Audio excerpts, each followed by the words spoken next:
Ratnagiri wind power प्रकल्पात Rashtrawadi Maharashtra general कामगार युनियनच्या कामगारांचे काम बंद व ठिय्या आंदोलन सुरू. पळशी धसगाव तालुका पाटण येथील मेसर्स रत्नागिरी विंड पॉवर प्रोजेक्टमध्ये कार्यरत असलेल्या सभासद कामगारांच्या विविध मागण्यांकडे व्यवस्थापनाने दुर्लक्ष केल्याचा आरोप करत राष्ट्रवादी महाराष्ट्र जनरल कामगार युनियनच्या वतीने गुरुवार दिनांक 5 मार्च 2026 पासून काम बंद व ठिय्या आंदोलन सुरू करण्यात आले. कामगारांच्या प्रलंबित मागण्या तात्काळ मान्य करून न्याय द्यावा या मागणीसाठी हे आंदोलन छेडण्यात आले असून आंदोलनामुळे प्रकल्प परिसरात कामकाज ठप्प झाले आहे. कामगारांनी प्रकल्प परिसरात ठिय्या देत आपल्या मागण्यांकडे व्यवस्थापनाने तातडीने लक्ष द्यावे अशी भूमिका मांडली आहे. या आंदोलनाचे नेतृत्व राष्ट्रवादी महाराष्ट्र जनरल कामगार युनियनचे संस्थापक तसेच राष्ट्रवादी काँग्रेस शरदचंद्र पवार पक्षाचे प्रदेशाध्यक्ष आमदार शशिकांत शिंदे यांच्या मार्गदर्शनाखाली होत आहे. युनियनचे अध्यक्ष तेजसदादा शिंदे आणि सरचिटणीस विठ्ठलराव गोळे यांच्या नेतृत्वाखाली कामगारांनी आंदोलनाची भूमिका घेतली आहे. कामगारांच्या मागण्या त्वरित मान्य करून त्यांना न्याय दिला जावा, अन्यथा आंदोलन अधिक तीव्र करण्याचा इशारा यावेळी आंदोलनकर्त्यांनी दिला आहे. व्यवस्थापनाने सकारात्मक भूमिका घेऊन कामगारांच्या प्रश्नांवर तोडगा काढावा अशी मागणीही युनियनच्या पदाधिकाऱ्यांनी केली आहे.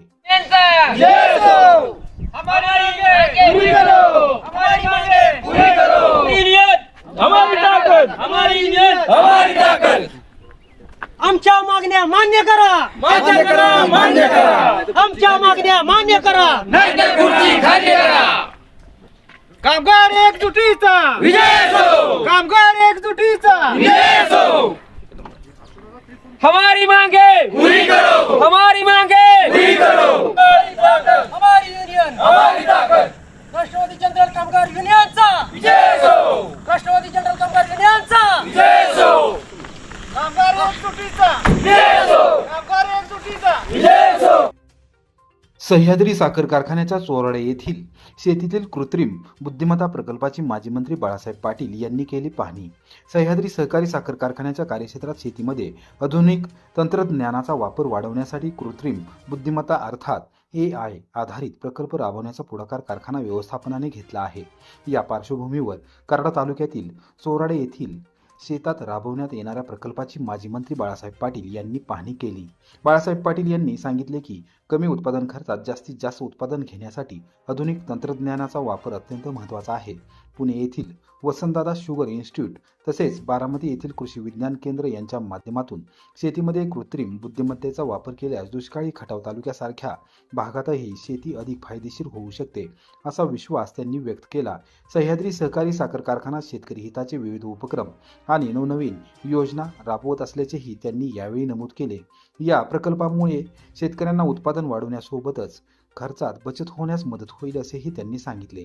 यावेळी कारखान्याचे संचालक अधिकारी तसेच परिसरातील शेतकरी उपस्थित होते. पाहणी दरम्यान बाळासाहेब पाटील यांनी शेतकऱ्यांशी संवाद साधून प्रकल्पाबाबत माहिती घेतली. माढा लोकसभा मतदारसंघातील रेल्वे प्रश्नांवर सोलापुरात महत्त्वपूर्ण आढावा बैठक. खासदार धैर्यशील मोहिते पाटील यांनी गुरुवारी सकाळी सोलापूर येथील मध्य रेल्वेच्या विभागीय कार्यालयात विविध रेल्वे प्रश्नांबाबत महत्त्वपूर्ण आढावा बैठक घेतली. या बैठकीत विभागीय रेल्वे व्यवस्थापक सुजित मिश्रा यांच्यासह रेल्वे विभागातील वरिष्ठ अधिकारी उपस्थित होते. माढा लोकसभा मतदारसंघातील रेल्वे संबंधित प्रलंबित प्रश्न, रेल्वे थांबे, स्थानकावरील मूलभूत सुविधा तसेच प्रवाशांच्या सोयी सुविधांबाबत सविस्तर चर्चा यावेळी करण्यात आली. मतदारसंघातील विविध रेल्वे स्थानकावर प्रवाशांना भेडसावणाऱ्या अडचणींबाबत खासदार मोहिते पाटील यांनी अधिकाऱ्यांचे लक्ष वेधले. बैठकीत विशेषतः काही महत्त्वाच्या रेल्वे गाड्यांना अतिरिक्त थांबे देण्याची गरज, प्रलंबित रेल्वे कामे लवकर पूर्ण करणे, स्थानकावरील स्वच्छता, पिण्याच्या पाण्याची व्यवस्था, प्रवाशांसाठी आसन व्यवस्था, शौचालय तसेच इतर मूलभूत सुविधा सुधारण्याबाबत चर्चा करण्यात आली. यावेळी रेल्वे सेवेशी संबंधित विविध प्रशासकीय मुद्द्यांवरही विचारविनिमय करण्यात आला. मतदारसंघातील प्रवाशांना अधिक चांगल्या सुविधा उपलब्ध व्हाव्यात यासाठी आवश्यक ती पावले उचलण्याच्या सूचना खासदार मोहिते पाटील यांनी अधिकाऱ्यांना दिल्या. तसेच प्रलंबित कामांना गती देत ती वेळेत पूर्ण करण्यासाठी संबंधित अधिकाऱ्यांनी समन्वयाने काम करावे असे निर्देशही त्यांनी दिले. यामुळे माढा लोकसभा मतदारसंघातील रेल्वे सुविधा अधिक सक्षम आणि प्रवाशांसाठी सोयीस्कर होण्यास मदत होणार असल्याची अपेक्षा व्यक्त करण्यात आली.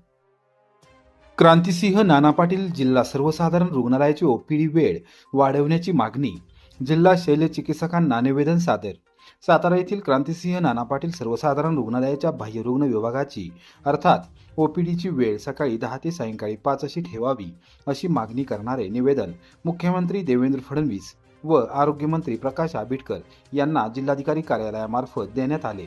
काँग्रेसच्या महिला आघाडीच्या जिल्हाध्यक्षा सुषमा घोरपडे, मनीषा साळुंके, जिल्हा काँग्रेस विद्यार्थी पालक संघटनेचे जिल्हाध्यक्ष श्रीकांत कांबळे तसेच पुरोगामी लोकशाही विचार मंच तर्फे हे निवेदन देण्यात आले. जिल्हाधिकारी कार्यालयात नायब तहसीलदार मिलिंद आमटे, गृहशाखेच्या नायब तहसीलदार ऋतुजा कदम तसेच जिल्हा शल्य चिकित्सक डॉक्टर युवराज करपे यांच्याशी या संदर्भात सविस्तर चर्चा करण्यात आली. सातारा जिल्ह्यात 11 तालुके असून अनेक भाग दुर्गम व दुष्काळी आहेत. जिल्ह्यातील प्रमुख शासकीय आरोग्य सेवा केंद्र म्हणून क्रांतिसिंह नाना पाटील सर्वसाधारण रुग्णालयात मोठ्या प्रमाणावर गरीब व सर्वसामान्य रुग्ण उपचारासाठी येतात. ग्रामीण व दुर्गम भागातून येणाऱ्या रुग्णांना सकाळी लवकर बस किंवा खासगी वाहनांची सोय नसल्याने ते साताऱ्यात पोहोचण्यास सकाळी 10 ते 11 वाजतात. सध्या या रुग्णालयातील सकाळची ओपीडी वेळ 9 ते 12:30 अशी केवळ 3.5 तासांची आहे. त्यामुळे उशिरा पोहोचणाऱ्या अनेक रुग्णांना उपचार घेण्यास अडचणी येतात. तसेच विविध तपासण्या, एक्स-रे, रक्त किंवा लघवी चाचण्या करण्यासाठी पुरेसा वेळ मिळत नाही. दुपारची ओपीडी वेळ सध्या 4:30 ते 5:30 अशी केवळ 1 तासाची असल्याने तपासणीचे अहवाल घेऊन परत येण्यास उशीर झाल्यास रुग्णांना उपचार मिळत नाही. त्यामुळे काही रुग्णांना साताऱ्यात मुक्काम करावा लागतो किंवा दुसऱ्या दिवशी पुन्हा यावे लागते. यामुळे रुग्ण व त्यांच्या नातेवाईकांना आर्थिक व मानसिक त्रास सहन करावा लागतो.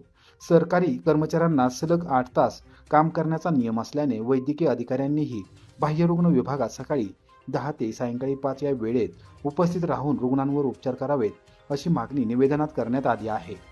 ओपीडीची वेळ सकाळी 10 ते सायंकाळी 5 अशी सलग ठेवण्यात आल्यास परगावातून येणाऱ्या रुग्णांची गैरसोय दूर होऊन त्यांना वेळेत उपचार मिळण्यास मदत होईल, असेही निवेदनात नमूद करण्यात आले आहे. मामा भाच्याचे सातारा शहर पोलिसांनी बिंग फोडले. क्षेत्र माहुलीत स्वतःचीच गाडी फोडून शेजाऱ्यांना गोवण्याचा कट उघड. सातारा शहरानजीकच्या कोरेगाव रस्त्यावरील क्षेत्र माहुली येथे गेल्या 2 वर्षांपासून एका 4 चाकी वाहनाच्या काचा फोडणे व वाहन जाळण्याचा प्रयत्न करण्याच्या वारंवार घडणाऱ्या घटनांमागील धक्कादायक सत्य सातारा शहर पोलिसांच्या गुन्हे प्रकटीकरण शाखेच्या पथकाने उघड केले आहे. या प्रकरणात तक्रार देणारेच व्यक्ती गुन्ह्याचे मास्टरमाइंड असल्याचे निष्पन्न झाले असून मामा भाचा अशा दोघांना पोलिसांनी अटक केली आहे. क्षेत्र माहुली येथील रहिवासी अण्णा शिवाजी पवार व 59 या सेवानिवृत्त शिक्षकांनी आपल्या 4 चाकी वाहनाच्या काचा फोडणे तसेच वाहन जाळण्याचा प्रयत्न केल्याप्रकरणी सातारा शहर पोलीस ठाण्यात 2024, 2025 आणि 2026 या कालावधीत एकूण 6 गुन्हे दाखल केले होते.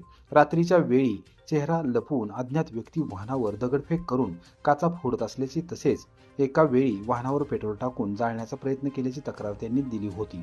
या घटनांबाबत पवार यांनी शेजारी राहणाऱ्या काही व्यक्तींवर संशय व्यक्त करत जागेच्या वादातून हे प्रकार होत असल्याचा दावा केला होता.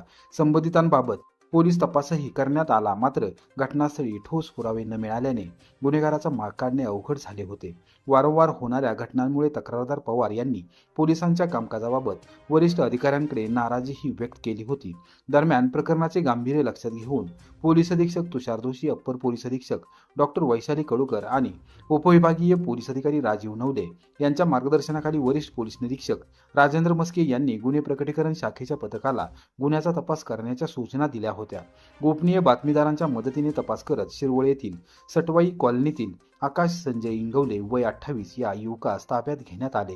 सुरुवातीला त्याने उडवाउडवीची उत्तरे दिली, मात्र पोलिसांनी अत्यंत कौशल्यपूर्ण चौकशी केली. त्यामध्ये त्याने धक्कादायक कबुली दिली.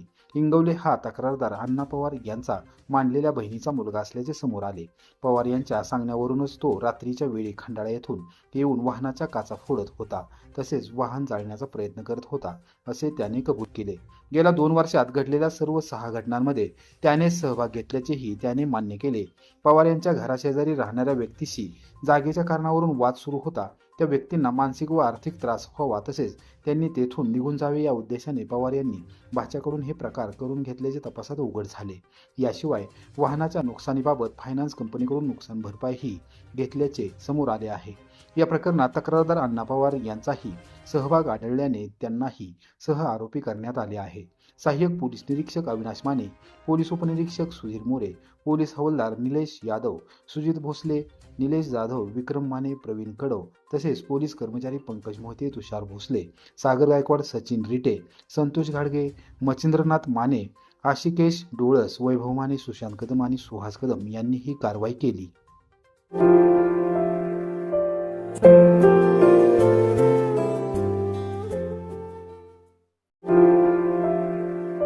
असो